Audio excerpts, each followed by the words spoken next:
আমরা কোনো মন্তব্য করব না, কে দোষী কে নির্দোষ সেটাও বলবো না, শুধু ঘটনা তুলে ধরবো আপনাদের সামনে। আমরা বিশ্বাস করি প্রত্যেকটি মানুষেরই নিজস্ব বিচার বিবেচনা বোধ আছে, আর সেই বোধই আপনাকে সঠিক সিদ্ধান্ত নিতে দিক নির্দেশনা দেবে। কারণ এবারের পর্বে একটি পারিবারিক সংকটের সূত্রে অনুসন্ধান শুরু করে ধর্মবিশ্বাস পর্যন্ত প্রত্যেকটি অলিগলিতে সতর্ক পা ফেলতে হয়েছে তালাশ টিমকে।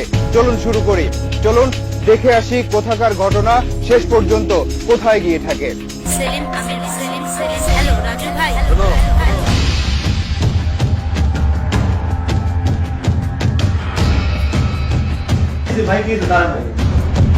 ওসিয়তনামা। আমি আইনুন নাহার, স্বামী মোহাম্মদ মুমিনুল হক।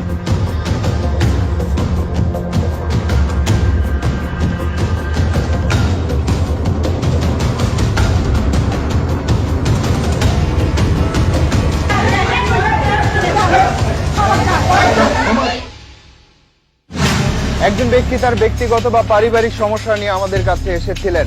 কারো ব্যক্তিগত বা পারিবারিক সমস্যা নিয়ে কাজ করা তালাশ টিমের পক্ষে সম্ভব হয় না, তবে ঘটনার মধ্যে আমরা অন্য কিছুর গন্ধ খুঁজে পেয়েছিলাম, আর সেটা নিয়ে অনুসন্ধানে নেমে পদে পদে ধাঁধার মধ্যে পড়ে যায় তালাশ টিম। আর সেই সব সমস্যার সমাধান করতে দেশের ৬টি জেলায় আনাচে কানাচে অনুসন্ধান চালাতে হয়েছে। চলুন তাহলে সেই বিপদগ্রস্ত ব্যক্তিকে দিয়েই গল্পটা শুরু করা যাক।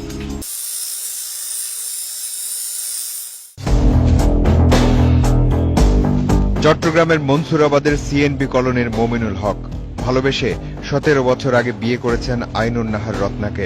তাদের ঘরে এক ছেলে এক মেয়ে। ছেলে ফারদিন ৬ষ্ঠ শ্রেণীতে আর মেয়ে ফারিয়া নার্সারিতে পড়ে।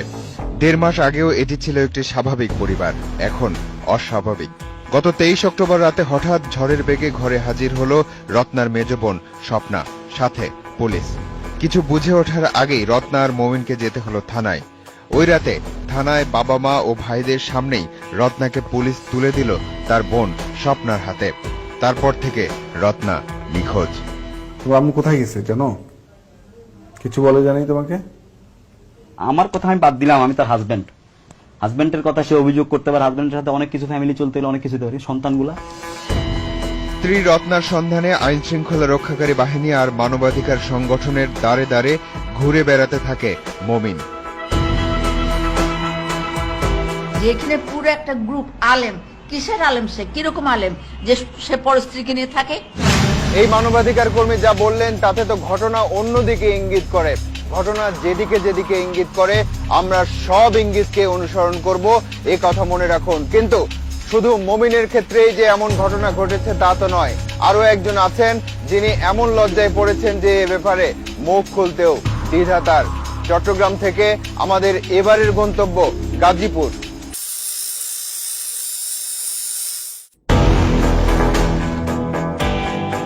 গোলাম সারোয়ার টিপু একজন সরকারি কর্মকর্তা, থাকেন গাজীপুর জেলার জয়দেবপুরে। ২০ বছরের সংসার ছেড়ে চলে গেছে তার স্ত্রী কামরুন নাহার স্বপ্না। স্বামীর ঘর থেকে নয়, স্বপ্না চলে গেছে তার বাবার বাড়ি চট্টগ্রামের হালি শহরের বাসা থেকে। সাথে তার ১৪ বছরের মেয়ে সাদিয়া আর ২ বছরের মেয়ে সুমাইয়া। ৬ মাস ধরে নিখোঁজ এই ৩ জন। তবে ২০ বছর সংসার করে চলে গিয়ে তারপর স্বামীর বিরুদ্ধে নারী নির্যাতন আর চাঁদাবাজির অভিযোগ এনেছে স্বপ্না। আমার শ্বশুরই অলরেডি সাক্ষী দিয়ে আসছে সমাজসেবা অধিদপ্তরে, এটা সম্পূর্ণ মিথ্যা। গোলাম সারোয়ারের কথার সত্যতা যাচাই করতে হবে চট্টগ্রামে, কারণ তার বিরুদ্ধে চট্টগ্রামের আদালতেই মামলা করেছিল স্বপ্না। তদন্ত প্রতিবেদনে সেখানে তাকে নির্দোষ বলা হয়েছে, কারণ জামাইয়ের বিরুদ্ধে মেয়ে স্বপ্নার নির্যাতন কিংবা চাঁদাবাজির অভিযোগ নাকচ করে দিয়েছেন স্বয়ং টিপুর শ্বশুর। মেয়ের মা বাবা অবশ্যই এসেছিল এবং তারা খুব হতাশ যে মেয়ে কেন যেন একটু অন্যদিকে চলে গেছে। এই সমাজ কল্যাণ কর্মকর্তার কথায় আবার অন্য রহস্য উঠে দিচ্ছে। স্বপ্না, চট্টগ্রাম, মমিন, গাজীপুর, টিপু, কঠিন হিসাব নিকাশ। এই স্বপ্না কোন স্বপ্না বলতে পারেন? এই স্বপ্না সেই স্বপ্না যে মমিনের স্ত্রী রত্নাকে নিয়ে গেছে, অর্থাৎ স্বপ্না আর রত্না ২ বোন। মমিন আর টিপু তাহলে ভাইরা ভাই, কিন্তু স্বামী সন্তান আর সংসার ছেড়ে এই ২ বোন গেল কোথায়? স্ত্রী রত্নাকে খুঁজতে খুঁজতে মমিন যখন ক্লান্ত, তখন নতুন করে ঝড় এলো তার উপর। মমিনের বিরুদ্ধে বিভিন্ন থানায় নারী নির্যাতন সহ একের পর এক অভিযোগ দাঁড় করাতে থাকলো তার স্ত্রী রত্না। যে অভিযোগ আমাকে বলতেছেন এই ধরনের কোনো কিছু অভিযোগ হওয়ার কথা না। কিন্তু রত্না তো নিখোঁজ, তাহলে কি করে একের পর এক অভিযোগ দিচ্ছে স্বামীর বিরুদ্ধে?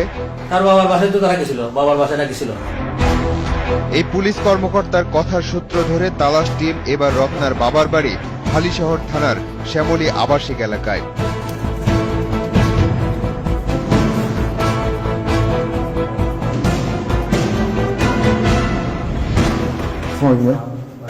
এটা কানুনের বাসা? জি।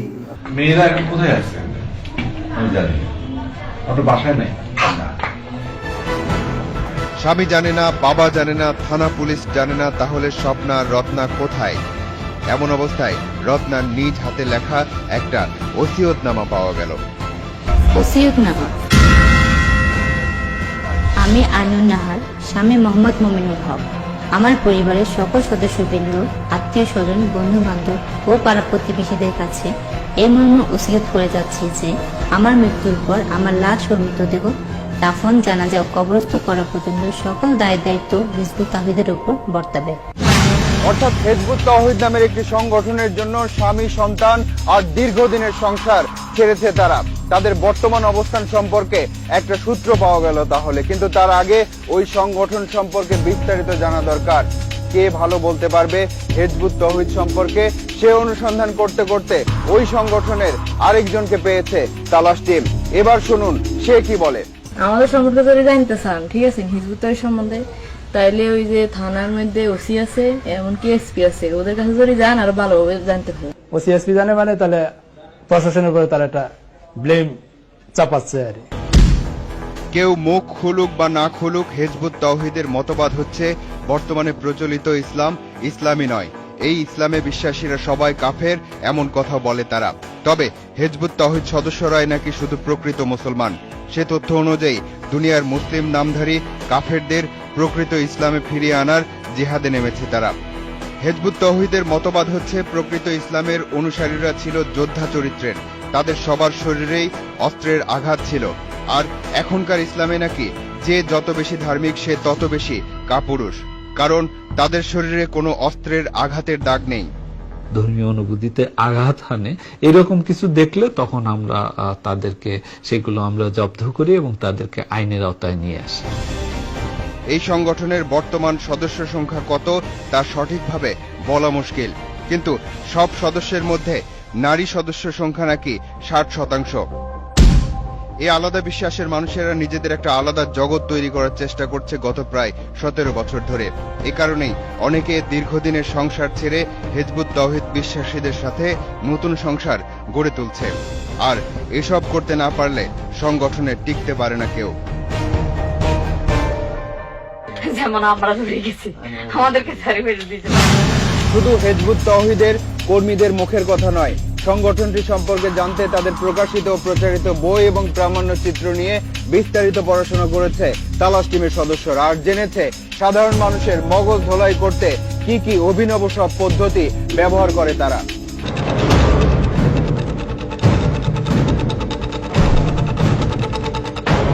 যারা এই সংগঠন করে মৃত্যুর পরও তাদের লাশ নাকি একটা নির্দিষ্ট সময় পর্যন্ত পচে না।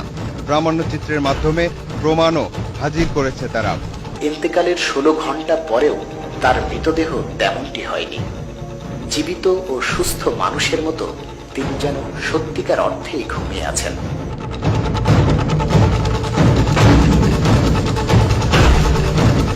এমন একটা সচিত্র প্রমাণ দেখানোর পর হিজবুত তাওহীদের আর কোন কোন সদস্যের ক্ষেত্রে এমন হয়েছে তার ঠিকানাও দেয়া হয়েছে। তার মধ্যে থেকে নোয়াখালীর একটি ঠিকানা বেছে নিয়ে সেখানে তালাশ টিম। আব্দুল করিমের ছেলে সাইদ হোসেনের বাড়ির লোকজনকে দেখানো হলো এই প্রামাণ্য চিত্রটি।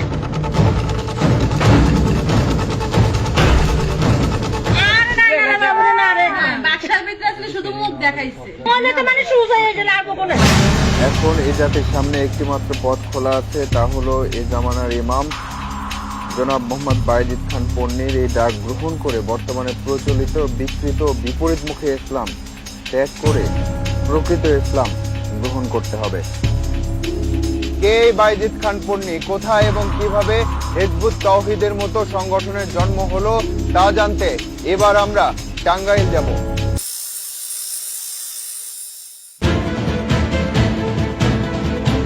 করটিয়ার ঐতিহ্যবাহী পন্নী পরিবার। এই পরিবারেরই সন্তান মোহাম্মদ বায়েজিদ খান পন্নী 1995 সালে এখান থেকেই হিজবুত তাওহীদের জন্ম দেন। অনুসারীদের কাছে তিনি এ জামানার ইমাম। সংগঠন শুরুর 13 বছর পরে এসে আল্লাহর কাছ থেকে নাকি সরাসরি নির্দেশ পেয়েছেন তিনি। মহাসত্য পেয়েও যেখানে নবী রাসূলদের মধ্যে অনেকে ব্যর্থ হয়েছেন, পারেন নাই, সেখানে আমি কে? সেটা এই মসজিদের দিন আল্লাহর রহমে আল্লাহ অবসান করে দিলেন আমার, যে করো হবে। এই পন্নী পরিবারের একটি মহলে এখন লাইট হাউস নামের একটি স্কুল চলে। তার পরিচালক জাহানুর চৌধুরী খুব কাছ থেকে দেখেছেন হিজবুত তাওহীদের শুরুর দিকের কর্মকাণ্ড। মহিলাদেরকে বেশি টানতো কেন? এদের সংখ্যা বেশি মহিলা। আপনার ছেলেরা তো মহিলাদের প্রতি আকৃষ্ট, তাহলে মহিলা থাকলে হয়তো তাদের পক্ষে অনুসরণ আনা সহজ। হ্যাঁ, তাদের মধ্যে তো নৈতিকতার কোনো বালাই ছিল না। ওইখানে প্রশিক্ষণ দিতেন তাদের। কি কি প্রশিক্ষণ? মানে সশস্ত্র সংগ্রাম করবে। ওনারা তো সাথে হাতুড়ি রাখতেন। তাদের অনুসারী বাইরের লোকজন, যে মসজিদে নামাজ হয় না, ওনারা মসজিদে নামাজ পড়তেন না, ওনারা বিকৃতভাবে নামাজ পড়তেন। ওনাদের যে দাফন করতো তো বসাইয়া কবর দিত। ইসলামকে কটাক্ষ করার অপরাধে এক পর্যায়ে এলাকা থেকে বিতাড়িত হন বায়েজিদ খান পন্নী। দাজ্জালুন কাযাবুন ইয়াতুনাকুম মিনাল আহাদিস বিমা লাম তাসমাউ আনতুম ওয়ালা আবাউকুম। অর্থাৎ অনেকগুলি দাজ্জাল, মিথ্যাবাদী, ভণ্ড, প্রতারক তোমাদের কাছে আসবে। তারা এমন সব কথা বলবে যেগুলি তোমরাও শুনো নাই, তোমাদের বাপদাদারাও শুনো নাই। মূলত বায়েজিদ খান পন্নী তার একজন। চলতি বছরের 16 জানুয়ারি মারা যান বায়েজিদ খান পন্নী, কিন্তু তার অনুসারীরা সংগঠনের কর্মকাণ্ডে এখনো তৎপর। সংগঠনের সদস্যদের যেসব প্রশিক্ষণের কথা শুনলেন, যেসব সরঞ্জাম তারা নিজেদের কাছে রাখে বলে জানলেন, সেসব মনে রাখুন। এই সংগঠনের সদস্যরা বিশ্বাস করেন যে একমাত্র হিজবুত তাওহীদ ছাড়া পৃথিবীতে আর কেউই দাজ্জালকে দাজ্জাল বলে চিনতে পারছে না। তাই এই সংগঠনের সদস্যরা প্রত্যেকেই জীবিত অবস্থাতেই 2 জন করে শহীদের সমান।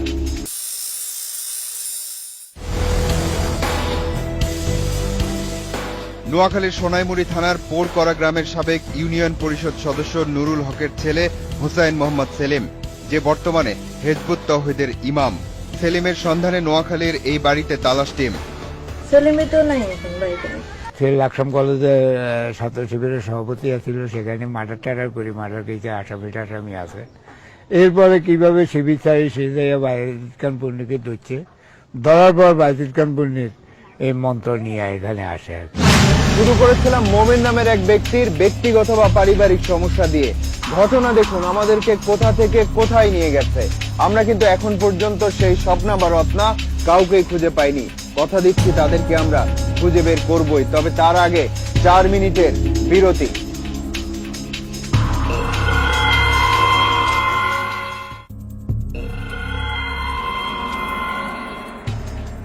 ঢাকা, চট্টগ্রাম, নোয়াখালী, গাজীপুর আর টাঙ্গাইল চষে বেরিয়ে ব্যক্তি থেকে শুরু করে সংগঠন পর্যন্ত অনেক মত জানা গেল। এবার চলুন সেই আইনুন নাহার রত্নাকে খুঁজে বের করার অভিযান শুরু করি।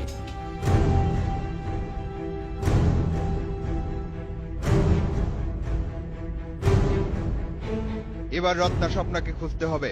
হিজবুত তাওহীদের যে নারী সদস্য আকলিমা ও তার বোন ফাতেমার হাত ধরে রত্না স্বপ্না এই পথে, তাদের কাছে গেলে হয়তো পাওয়া যাবে তাদের। চট্টগ্রামের হালিশহর থানার শ্যামলী আবাসিক এলাকার এই বাড়িতেই থাকে আকলিমার বোন ফাতেমা। আকলিমার ভাই মোতালেবদের বাসা না এটা? এমন অস্বীকারের পরেও হাল ছাড়েনি তালাশ টিম। কে জানে, হয়তো এই ফাতেমায় সেই ফাতেমা যে আকলিমার বোন, যে জানে রত্না স্বপ্না কোথায় আছে।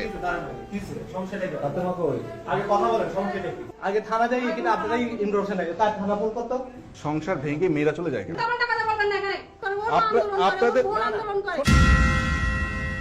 এখন এটা পরিষ্কার যে ফাতেমা ইচ্ছে করে সবকিছু গোপন করছে। তালাশ টিম এবার রাজধানীর ভিকটিম সাপোর্ট সেন্টারে। জানতে হবে কেন তাদের সেখানে রাখা হয়নি। আমাদের এখানে থাকার ব্যাপারে কোনো প্রকাশ করেনি, আগ্রহ প্রকাশ করেনি। থাকার ব্যাপারে কোনো না। এখন প্রশ্ন হচ্ছে, ভিকটিম সাপোর্ট সেন্টারে সহযোগিতার জন্য যাওয়াটা কি শুধুই কৌশল? একটা খবর পাওয়া গেল যে অভিযোগ নিয়ে জাতীয় মহিলা পরিষদে গিয়েছিল রত্না আর স্বপ্না। সেখানে গেলে হয়তো একটা সূত্র পাওয়া গেলেও যেতে পারে। ওর জীবনের নিরাপত্তা চেয়েছে, তো এটা আমরা মহিলা পরিষদ কিভাবে নিরাপত্তা দেব? এটা দিলে থানায় দেবে। রত্না স্বপ্নাকে সহযোগিতা করুক আর নাই করুক, তাদের সাথে যে সুগতা বড়ুয়ার একটা যোগাযোগ আছে তা পরিষ্কার হলো। আপনি কোন বোনের কাছে এসছেন? ওই এখন কি ফেনীতে? এই অনুষ্ঠানের শুরুতে আমরা বলেছিলাম যে এই অনুসন্ধানে নেমে পদে পদে ধাঁধায় পড়েছে তালাশ টিম, কিন্তু ধাঁধা নয় শুধু, আসলে পদে পদে ধোঁকা দিতে চেয়েছে হিজবুত তৌহিদের সদস্যরা, কিন্তু মূল লক্ষ্য থেকে সরে আসেনি তালাশ টিম।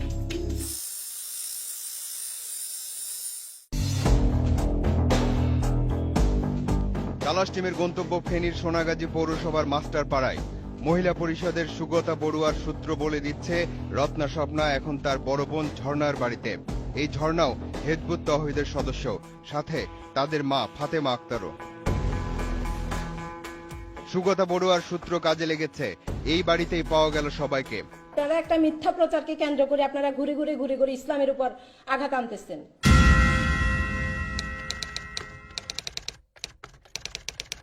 আমার হাজবেন্ডের সাথে আমার অনেক মারামারি, ঘরের মধ্যে অনেক কিছু হয়েছে। আমার হাজবেন্ড আমার গায়ে হাত উঠাইত। তৌহিদকে ও ইস্যু বানাইছে। বাইজিদ খান পন্নির দাজ্জাল বই সিডি পড়ছি, আমি ওনার মতবাদকে সমর্থন করি, ব্যাস, আর কিছু। আসল সত্য জানতে রত্নার বাবাকে ফোন দিল তালাশ টিম। আর মুমিনের বিষয়টা একটু বলেন তো। দেন, আমাকে দেন, আপনারা শুনেন। আচ্ছা, কে সহযোগিতা করে নাই? মমিনে নির্যাতন করছে, আপনি এটা যতক্ষণ সত্য প্রকাশ না করবেন, সত্য আপনাকে প্রকাশ করতেই হবে। আমাকে তহিদ শিখাইছে আত্মহনন হারাম। হ্যাঁ, আমাকে তহিদ শিখাইছে, এই জন্য আমি আত্মহত্যার পথ বাছি নি নাই। আপনার মতো পিতাদের কারণে আমাদের মতো মেয়েরা আত্মহত্যার পথ বাছি নেয়। এবার ঘটনাস্থলে রত্না স্বপ্নার বাবা হানিফ, সাথে সোনাগাজী থানার পুলিশ। কিন্তু একই পুলিশের সামনেই বাবার দিকে রড আর ঝাড়ু নিয়ে তেড়ে আসলো রত্না স্বপ্না দুই বোন।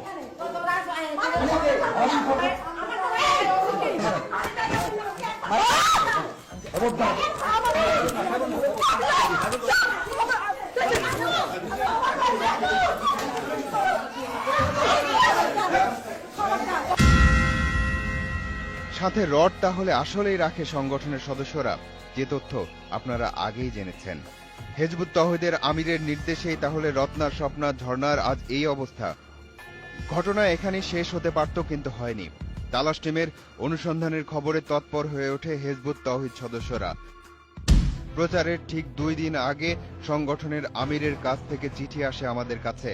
তাতে হিজবুত তৌহিদকে তালাশের অনুসন্ধানের বিষয় করার প্রতিবাদ জানিয়ে তারা লিখেছে, আমরা যেন এটা প্রচার করি যে হিজবুত তৌহিদকে নিয়ে যে পর্ব প্রচার করার কথা ছিল তা প্রচার করা হচ্ছে না, আর তা না করলে আইনগত ব্যবস্থা নেয়ার হুমকিও দেয় তারা। এরপর শেষ চেষ্টা করল তালাশ টিম।